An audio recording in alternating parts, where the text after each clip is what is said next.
நாஸ்திகன் வியாதி பரிகாரார்த்தமாக திருநாம சங்கீர்த்தனத்தை நியமித்தால் அப்போதே அத்தை செய்யா நிற்பர். நாஸ்திகன் வாசல்ல படம் கிடையாதுன்னு சொல்லிடுவான். ஆனா உள்ளுக்குள்ள தனியா படத்தை மாட்டி அதுக்கு மட்டும் 2 புஷ்பம் சேர்த்துண்டு திருநாம சங்கீர்த்தனம் 48 நாள் பண்ணிட்டே இருப்பான்.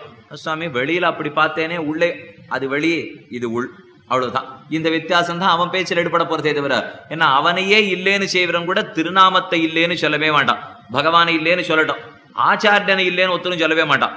ஏன்னா அந்த பகவான் இல்லேன்னு சொல்லிக் கொடுக்க ஒரு ஆச்சாரியன் இருக்கும் இல்லையோ. நாஸ்திகனுக்கு ஆச்சாரியன் வேணும், ஆஸ்திகனுக்கு ஆச்சாரியம் வேணும். இந்த பெருமான வையணும்னாலும் பேர் திருநாமம் வேணும், பெருமான வாழ்த்தணும்னாலும் திருநாமம் வேணும். ரெண்டுத்துக்குமே பேர் வேணும். இப்ப பேரே இல்லாம கண்ணனை வச்சுட முடியுமா? ஒரு நாஸ்திகம் வையலான்னு வச்சுப்போமே, கண்ணன் திருடன், கண்ணன் பெண்ணாளன், 16,108 பெண்களை கல்யாணம் வேண்டாம், கண்ணன் பொய்யன், கண்ணன் திருடன், என்னென்னமோ வச்சான். கண்ணன் கண்ணன்னு சொல்லி சொல்லி தானே விஷாகணும். இந்த திருநாமத்தை இல்லேன்னு சொல்லிட்டு வெய்யறதுக்கு கூட வாய்ப்பு கிடையாது. அதனால அவனையே இல்லேன்னு சொன்னாலும் அவன் திருநாமத்தை இல்லேன்னு ஒத்துரும் சொல்ல மாட்டான். அவனையே பிடிக்காமல் போனாலும் திருநாமத்தை பிடிக்கலேன்னு ஒத்துருமே சொல்ல மாட்டான். கடைசியா சாதித்தார், மாதர்காத்தகனுக்கும் கை நொந்தால் அம்மே என பிராப்தி உண்டாமா போலே திருநாமம் சொல்லுகைக்கு சர்வரும் அதிகாரிகள். தாயார ஓங்கி அடிச்சுட்டான் ஒருத்தன், கூடாது, பெத்த தாய் தான், அவரிடத்துல போய் வைரம் பாராட்டக்கூடாது, அடிச்சு விட்டான். அடிச்சவனுக்கு கை வலிக்கிறது. கை வலித்தோடனே அம்மானா வாயை விட்டு அம்மா கிட்டக்கு வந்து கேட்டா, என்னத்தான் பிடிக்கல, அடிச்சியோ இல்லையோ, அதுக்கப்புறம் என்ன கை வலிச்ச உடனே அம்மான்னு சொல்றையே, பதில் சொன்னா பிள்ளை அம்மாவைத்தான் பிடிக்காதுன்னே, அம்மாங்கிற பேர் பிடிக்காதுன்னா இங்கன்னு சொன்னேன்னா, ஏன்னா தானே வந்துடுறது வாயில அம்மாங்கிற பேர். இப்போ அவன் தன்னை இல்லை செய்கிறவர்களும் அவன் திருநாமம் கொண்டு காரியம் கொள்ளா நிற்பர். மாதர்காத்தகனுக்கும் கை நொந்தால் அம்மே என பிராப்தி உண்டாமா போலே திருநாமம் சொல்லுகைக்கு சர்வரும் அதிகாரிகள். இந்த திருநாம சங்கீர்த்தனம் பண்றதுக்கு தனியா ஒரு யோக்கியத்தையோ அதிகாரமோ சம்பாதிச்சுக்க வேண்டாம். என்ன, அதை சொல்றதே தான் அதிகாரம், அதை சொல்றதே தான் யோக்கியத்தை. அதுக்கு போய் தனியா ஒரு யோக்கியத்தை சம்பாதிக்கவே தேவையில்லை. கங்கையில தீர்த்தமாடுறதுக்காக ஒருத்தர் போனார். சுவாமி ரொம்ப அழுக்கு, வண்டியில 2 நாளா மதராஸ்ல இருந்து வந்திருக்கேன், இப்பதான் வந்து சேர்ந்திருக்கேன் அலகாபாத்துக்கு, போய் கங்கையில தீர்த்தமாடின திரிவேணி சங்கமத்துக்குன்னார். அவர் பக்கத்துல ஒரு சின்ன குட்டை தேங்கி இருந்தது. கிடுகிடுன்னு அங்க போய் தீர்த்தமாடினார் என்னமோ. அப்போ கேட்டேன், என்ன சுவாமி எதுக்கு இந்த குட்டையில போய் தீர்த்தமாடிட்டு இருக்கீங்க, அலகாபாத் வந்து சேர்ந்துட்டீரே, போய் குளிக்க வேண்டியதானே. இல்லை உடம்பு முழுக்க ரொம்ப அழுக்கு, என்னென்ன தீட்டு துப்பெல்லாம் சேர்ந்துருக்கோ அதெல்லாத்தையும் கொஞ்சம் இங்க குளிச்சு போக்கினுட்டு கங்கையில போய் தீர்த்தமாடலான்னு இருக்கேன்னார். நாம கேட்டோம், ஏன் சுவாமி இத்தனை நாளா சேர்த்து வச்ச பாவத்தை போக்குற கங்கை இந்த அழுக்கையும் சேர்த்தே போக்கும், கவலைப்படாதே அங்கேயே குளியும்னு சொல்லிடுவோம். அதே போலத்தான் இப்ப சஹஸ்ரநாமாத்தியாயம், அத்தனை பாபங்களையும் இதுதான் போக்க போறது. இதுக்கு சம்பாதிச்சுக்கிறதுக்கு இன்னொரு புண்ணியத்தை தேட வேண்டும்னு தேவையே கிடையாது. அந்த திருநாமத்தை சொன்னோம்னா தானே அத்தனை பாபங்களும் விலகி போகும். கட்டிப்பொன் போலே அவன், பணிப்பொன் போலே அவன் திருநாமம். அவனையே இல்லேன்னு செய்யறவனும் அவன் திருநாமத்தை மறுக்க மாட்டான். வியாதி பரிகாரார்த்தமாக திருநாம சங்கீர்த்தனத்தை நியமித்தால் செய்யா நிற்பர்கள். இந்த பெருமையெல்லாம் இருக்கிறபடியாலதான் வைத்தியத்துக்கும் உதவுகிறது, வித்யைக்கும் உதவுகிறது, எல்லாத்துக்கும் உதவுறது இல்லையோ. பரிகிரகா திசையதா. அதனாலதான் பெரியோர்கள் கை கொண்டார்கள் திருநாம சங்கீர்த்தனத்தை. அடுத்தது கீதா ஜெய்கார்த்த தர்ஷனா. கீதை என்ன சொல்லித்தோ அதே அர்த்தத்தை தான் நாம சங்கீர்த்தனமும் சொல்லும். ரெண்டும் ஒரே அபிப்பிராயம். ஆனா கீதை கஷ்டப்படுத்தி சொல்லும், சஹஸ்ரநாமாத்தியாயம் சுலபமா சொல்லும். அர்த்தம் ஒரே அர்த்தம் தான். இப்ப ஆனா கீதை ரொம்ப சிரமப்படுத்துறது இல்லையோ. சிரமம் இது 2வது அத்தியாயத்திலேயே இந்த கர்மயோகம் ஞான யோகம். சில பேர் ரொம்ப தூரம் கர்மயோகம் ஞான யோகம்னு சொல்லுங்க, கர்மா சுவாமின்னு விடுவோம். ஏன்னா அது புரியறது அவ்வளவு கட்டமா இருக்கு. இப்ப இன்னும் கர்மயோகங்கிறான், ஞான யோகங்கிறான், மாத்தி மாத்தி சொல்லிட்டு இருக்கான். கண்ணன் இப்ப ஒன்னும் புரிய மாட்டேங்கிறது. இப்படி போறானா அப்படி போறானா இதெல்லாம் கட்ட. அன்னிலேருந்து இன்னி வரைக்கும் கீதை எத்தனை பேர் சொல்லியிருப்பா, எத்தனை பேர் கேட்டிருப்போம், எத்தனை மொழிபெயர்ப்பு கீதைக்கு, எத்தனை வியாக்கியான கீதைக்கு. இதுக்கப்புறமும் கீதா ஸ்லோகம்னா ஸ்லோகத்தை வேணா ஏதோ மனப்பாடம் பண்ண சொல்லும் பண்றேன், அதுக்கு மேல இந்த அர்த்தம் இந்த தியாயம்னா அந்த தியாயம் என்னன்னு கேட்க போனா இதெல்லாம் ஆகாதுன்னு நமக்கு சொல்லிடுவோம். ஏன்னா கண்ணனுடைய திருவாக்குனாலே என்னைக்கு 2ஆம் பட்சம் தான். ஏன்னா எம்பெருமான்கிறவன் நம்ம ஜாதி இல்லை, அவன் பரமாத்மா, நாம ஜீவாத்மா. அதனால நம்ம கட்ட நட்டங்கள் அவனுக்கு தெரியவே தெரியாது. நம்ம ஜீவாத்மாக்களான ஆச்சாரியர்கள் உபதேசத்தை தான் நமக்கு சுலபமா ஏத்துக்க முடியுமே தவிர பரமாத்மா சொல்ற உபதேசத்தை சுலபமா நம்மால ஏத்துக்கவே முடியாது. ஏன்னா அது அவர் வழியிலேயே அவர் சொல்லிட்டு போவார். அவருக்கு நம்ம கட்டம் தெரிய போறது இல்லை. பெண்களோட கட்டம் பெண்களுக்கு தான் தெரியுங்கிற அளவு இப்படி சொல்லிக்கலாம். அது சொல்லவே வேண்டாம். ஜீவாத்மாக்களுடைய கட்டம் ஜீவாத்மாக்களுக்கு தான் தெரியும் சொல்லணும். பரமாத்மா தெரிஞ்சுக்க போறாரு. சில பேர் சொல்லுவா, பெருமான் 10 அவதாரம் பண்ணானே, அதுல ஒரு அவதாரமான பெண்ணா பிறந்தானோ, பிறந்திருந்தாருன்னா அவனுக்கு அந்த கட்டம் தெரிஞ்சிருக்கும். எல்லாம் ஆணவதாரம். பகவானுக்கு பேதம் இல்லே பேதம் இல்லேன்னு சொல்லிட்டே போயிட்டு இருக்குமே தவிர அப்ப பெண்ணாக ஒரு அவதாரம் பண்ணிருக்கலாம் இல்லையோ. அது பண்ணாம ஆணாகவே பிறந்துட்டானேன்னு கேட்போம். அந்த குறை தீரத்தான் இன்னைக்கு ஒரு அத்தியன உற்சவத்தும் போதும் ரங்கநாதன் தசமி அன்னைக்கு சாயங்காலம் ஸ்ரீரங்கத்திலே நாச்சியார் திருக்கோலம் சாத்தி கொள்ளுகிறான். மறுநாள் பொழுது விழுந்தா ஸ்ரீ வைகுண்ட ஏகாதசி. பெரிய ஏகாதசின்னு சொல்றோம் இல்லையோ, ரத்னாங்கியோட அற்புதமான சேவை. விடியற்கார்த்தால 3:30-4 மணிக்கு. அதுக்கு முதல் நாள் மத்தியான சாத்தினுட்டான்னா சாயங்காலம் சந்திரபுஷ்கரணி கரையாக எழுந்தருளி கருட மண்டபத்தில் எழுந்தருளி இருந்து எம்பெருமான் உள்ள போறதுக்குள்ளே நாச்சியார் திருக்கோலம். நாச்சியார் எப்படி அமர்ந்திருப்பலோ ஒரு காலம் அடித்து ஒரு காலம் அடக்கி வைத்து தன்னுடைய திருக்கைகளை மேல வைத்து நாச்சியார் சேவை சாதிக்கிறாப்பிலேயே ரங்கநாதன் இன்னைக்கும் திருக்கோலம் சாதிக்கிறான். வைகுண்ட ஏகாதசி பல பேர் போயிட்டு வந்திருப்பீள், காலையில போய் இறங்கி பிரயோஜனம் இல்லை. அதுக்கு முதல் நாள் சாயங்காலம் போய் நாச்சியார் திருக்கோலம் சேவித்தாத்தான் ஏகாதசி சேவித்ததுனால லாபம். ஒரு வேளை சேவிக்கலைன்னா தோ வந்துடும் நமக்கு மார்கழி மாசம் வந்துடுத்துன்னா ஸ்ரீரங்கத்துல அத்தியனோத்சவம் தான். அரையர் சேவையை சேவிச்சுக்கலாம், அத்தனை திருக்கோலங்களையும் சேவிக்கலாம், ஆழ்வார் பாசுரங்களை அனுபவிக்கலாம், நாச்சியார் திருக்கோலத்தையும் சேவிச்சுடலாம். எதுக்கு சொல்ல வந்தேன், எம்பெருமானே அப்பப்ப வேஷம் போட்டுட்டு தெரிஞ்சுக்க வேண்டியிருக்கு அவ கட்ட நட்டங்கள் என்னன்னு. அதனாலதான் இந்த இடத்துல பரமாத்மா உபதேசம் பண்ணா ஒரு மாதிரி தானா, பீஷ்மாச்சாரியர் ஜீவாத்மாவோ இல்லையோ நம்ம கட்ட நட்டம் தெரிஞ்சே சொல்லுவார். அதனாலதான் கீதையை விட சாஸ்திரநாமத்துக்கு ஏற்றம். அது தத்துவோபதேசம், இது தத்துவ தரிசி வச்சனம். தத்துவமான கண்ணனே பேசினது சுலபத்துல புரியாது, ஆனா கண்ணனை கண்ட பெரியோர்கள் பேசினது சுலபத்துல புரிஞ்சுப்படும். கண்ணன் பேசுறதை விட பெரியவன் பேசுறது புரிய போறது இல்லையோ. அதனாலதான் சாதித்தார் கீதா தேய்கார்த்தனா. அங்க கர்மயோகம் ஞான யோகம் பக்தி யோகத்தெல்லாம் சொல்லணும் வந்தான். முதல்ல கர்மயோகம் ஞான யோகம் சரி முடிஞ்சு படுத்துன்னு நினைச்சான் அர்ஜுனன். இல்ல மேல பக்தி யோகம் இருக்கு, 7, 8, 9வது அத்தியாயம் தூக்கினான். 9வது அத்தியாயத்தோட முடிஞ்சு படுத்துன்னு நினைச்சான் அர்ஜுனன். இல்ல இன்னும் 10, 11, 12 வச்சிருக்கேன். என் விபூதி என்னன்னு சொல்ல போறேன், என் விஸ்வரூபத்தை காட்ட போறேன், பக்தன் எப்படி நடந்துக்கணும்னு சொல்ல போறேன். 12ஓட முடிஞ்சு படுத்துன்னு நினைச்சான் அர்ஜுனன். இல்ல மறுபடியும் விட்ட இடத்துல ஆரம்பிக்கிறேன் அர்ஜுனா. சித்து அச்சித்து ஈஸ்வரனாரு 13, 14, 15வது அத்தியாயம் சொன்னான். சரி 15ஓட முடிஞ்சு படுத்துனா ஒரு 3 அத்தியாயம் முடிஞ்ச உடனே அர்ஜுனன் முடிஞ்சு கொடுத்துன்னு மூச்சு விடுவான். உபன்யாசம் நடக்கும் 7லேருந்து 8:30, 7லேருந்து 9 மணி வரைக்கும் சொல்லி வச்சிருப்பா. நான் ஒரு 15 நிமிஷத்துக்கு ஒரு தடவை முடிக்கிறாப்புல வந்தேன்னா ஒத்தத்தரும் மூச்சு விடுவா. இது ஒரு திரியா முடிக்கிறாப்புல வந்தா தான் கொஞ்சம் சரியா இருக்குமே தவிர இந்த உபன்யாசம் முடிக்கிறாப்புல வர்றதுன்னு இருக்கும் இல்லையா, அடுத்த 10 நிமிஷத்துல முடிச்சிட போறாரு நமக்கு தெரிஞ்சு போயிடும். இது ஒரு 1/4 மணிக்கு நம்ம பண்ணிட்டு இருக்க ஆரம்பிச்சோம்னா இதே வேலைதான் கண்ணனது. இப்போ நம்ம முதல் 6 அத்தியாயம் முடிக்கிறாப்புல வந்தான், 9வது அத்தியாயம் முடிக்கிறாப்புல வந்தான், 12 முடியும், 15 முடியும், கடைசியில ஒண்ணும் இல்லை 18வது அத்தியாயம் வரைக்கும் படுது. அர்ஜுனன் காத்தே ரொம்ப சிரமப்பட்டு போயிட்டான். இந்த மாதிரி கர்மயோகம் சொல்லி ஞான யோகம் சொல்லி பக்தி யோகம் சொல்லி இது இத்தனை இவனால முடியாதுன்னு அழ ஆரம்பிச்ச அப்புறம் சரணாகதி கொண்டு போனா போறதுன்னு கடைசியில சொல்லி வைத்தானோ இல்லையோ. அர்ஜுனன் நினைத்தான் இதை முதல்ல சொல்லியிருக்கப்படாதோ, இது சரணாகதி ஒண்ணுதான் வழின்னுட்டு இது இத்தனை தூரம் கட்டப்படுத்தி என்ன சொல்லணுமான்னா அதுதான் கண்ணனுடைய வாக்கியம். ஆனா இதே பீஷ்மர் யுதிஷ்டரா நீ கேள்வி கேட்டிருக்க, இதை முதல்ல வச்சுக்கோ, முடியலன்னா அப்புறம் இதை வச்சுக்கோ, முடியலன்னா அப்புறம் இதை பண்ணுன்னு பீஷ்மர் சொல்லவே மாட்டார். முதல்லேருந்தே எது முடியுமோ அந்த திருநாமத்தை சொல்றதுக்கு ஆரம்பிச்சுட்டாரோ இல்லையோ. அதனால கீதையில சொன்ன அர்த்தமே தான் சாஸ்திரநாமத்தில். ஆனா கீதையில சொன்னதை விட எளிமையாக சொல்லி தொல்லியோ புரியும்படி செய்யும்படி சொன்னபடியாலே கீதா தேய்கார்த்திய தர்சனா சஹசிரநாம் நாம் அத்தியாய உபாதேய தமோமத. 6 பெருமகை மகாபாரத சாரத்வாது ரிஷிபி பரிகானத வேதாச்சாரிய சமாஹாராத் பீஷ்மோத்கிருஷ்ட மதத்வத பரிகிரகாதிசேத கீதா தேய்கார்த்திய தர்சன சஹசிரநாம் நாம் அத்தியாய உபாதேய தமோமத. 4 பெருமைகள் உண்டு. இதுக்கு மேல 7வது பெருமை பராசர பட்டர் சாதித்தார். என்ன பெருமைனா இந்த 6 பெருமை நிறைய பிரபந்தத்து கூட சொல்லிடுவா. ஆனா கடைசி ஏற்றம் என்ன தெரியுமா, கண்ணன் தானே அமர்ந்து கேட்டான்கிற ஏத்தம். இந்த ஏத்தம் கீதைக்கு வரவே வராது. ஏன்னா கண்ணன் கேட்டதல்ல கீதை, கண்ணன் வாய் திறந்து சொன்னது கீதை. ஆனா ஸ்ரீராமாயணத்துல எம்பெருமான் தானு கேட்டிருக்கான், ராமாயணத்தை தானே கேட்டான். ஆனா ஆனந்தமான நிலையில இல்லை. சீதைய கர்ப்பிணியாக காட்டுக்கு அனுப்பிச்ச துக்க நிலையில தானே ராமன் கேட்டிருக்கான். அந்த மாதிரி நிலை கண்ணனுக்கு இப்ப இல்ல, ஆனந்தமாகவே எம்பெருமான் கேட்டிருக்கானோ இல்லையோ. தானே அமர்ந்து கேட்டான்ங்கிறது ஏற்றம். அதை விட எம்பெருமான் தான் சொன்னதை விட சொல்லி சொல்லி பார்த்தானா. இப்ப எது முதல்னு பாருங்க, முதல் நாள் யுத்தத்திலேயே கீதா எடுத்து, அதுக்கப்புறம் 10வது நாள் யுத்தத்தினுடைய கடைசியில தான் சஹஸ்ரநாம அத்தியாயம். அப்ப கண்ணன் சொன்னா, இப்ப கண்ணன் கேட்டான். 2த்துல எது கண்ணனுக்கு பிடிச்சதுன்னு கேட்டார் எம்பெருமானார். உடனே ஸ்பட்டமா பதில் சொல்லிட்டார், கண்டிப்பா கேட்டதுதான் அவனுக்கு பிடிச்சிருந்தது. அதனாலதான் முதல்ல சொல்லி பார்த்தான், இது நன்னா இல்லேன்னு தெரிஞ்சுட்டு கேட்கறதுக்கு உட்காந்துட்டானோ. முதல் நாளே சொல்லி பார்த்தானோ இல்லையா கண்ணன். ஒரு 700 ஸ்லோகத்தை சொல்லிவிட்டு ஒத்துரும் புரியலேன்னு வேற சத்தம் கொண்டே இருக்கான். அந்த கீதை வாண்டவே வேண்டாம், இந்த பெரியோர்களே பேசிட்டு நாம பேசாம கேட்டுட்டு போடுவோம் என்ன. சாசநாமத்தை கேட்பதற்காக உட்கார்ந்தான். என்னைக்கும் சொல்றதுல 1000 சிரமம், இந்த கேட்கறதுல இந்த சிரமம் கிடையவே கிடையாது.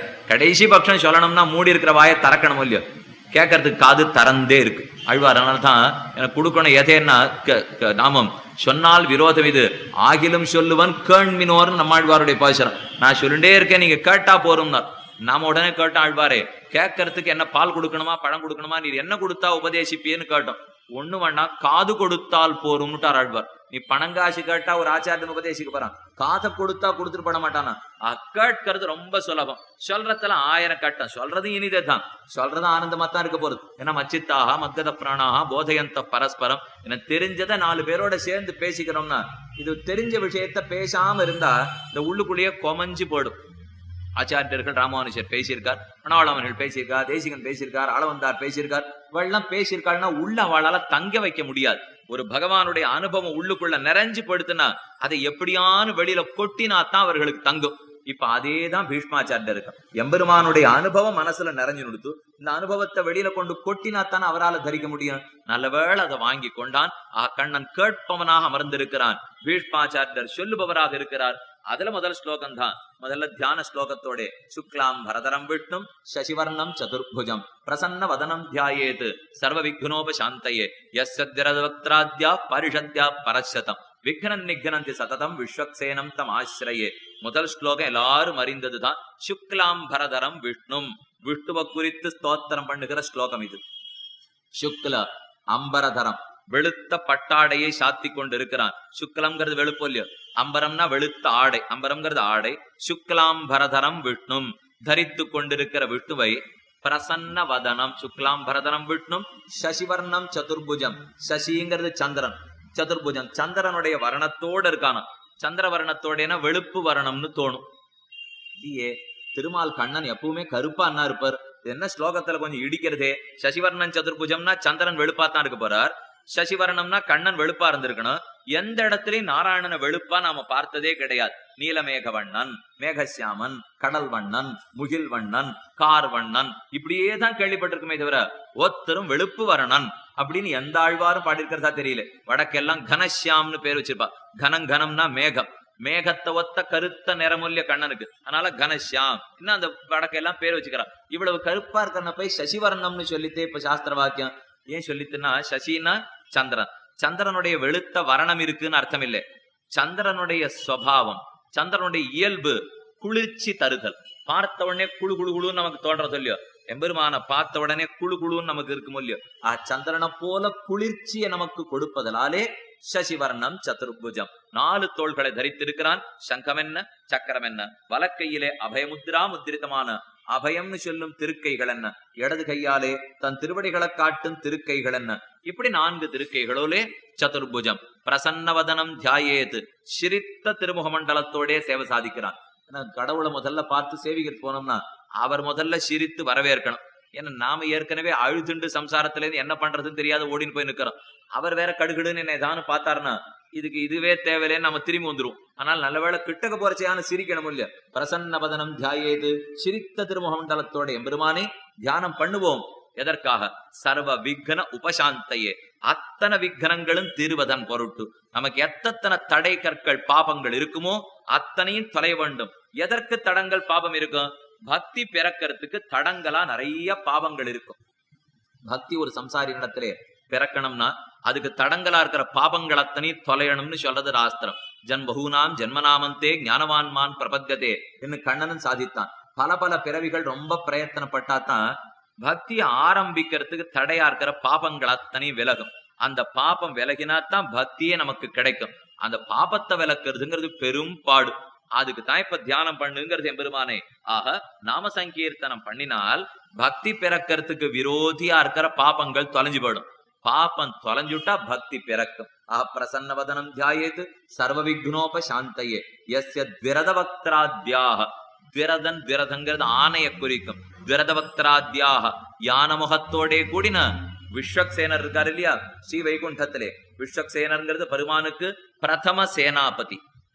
அவர் தான் கையில இப்படி இப்படி விரல வச்சுன்னு திருப்பெரம்போட இருப்பார். உலகத்தினுடைய நடவடிக்கை அத்தனை விஸ்வக்சேனர் தான் பார்ப்பறான். நீங்க எந்த விஷ்ணு கோவிலுக்கு போனீங்கன்னாலும் முதல் நாள் பிரம்மோத்சவம் ஆரம்பிக்கிறது சொல்லியோ அப்ப விஸ்வக்சேனர் எழுந்துள்ளார் அப்படின்னு திருமலைச்சாத்து திருநெடுந்தாண்டகம் விஸ்வக்சேனர் அப்படின்னு பத்திரிகையில போடுவா. விஸ்வக்சேனர் வந்து மேற்கொண்டு ஆரம்பிச்சு வைப்பார். அவர் தான் சேனாபதி ஆழ்வான்னு சொல்றோம், விஸ்வக்சேனர்னு சொல்றோம், சேஷாசனர்னு சொல்லுவோம். அந்த விஸ்வக்சேனர் தான் தானும் எம்பெருமானுடைய பட்டணம் முழுக்க காப்பர். 4 துவாரம் இருக்குமா எம்பெருமானுடைய பட்டணம் ஸ்ரீவைகுண்டத்துக்கு.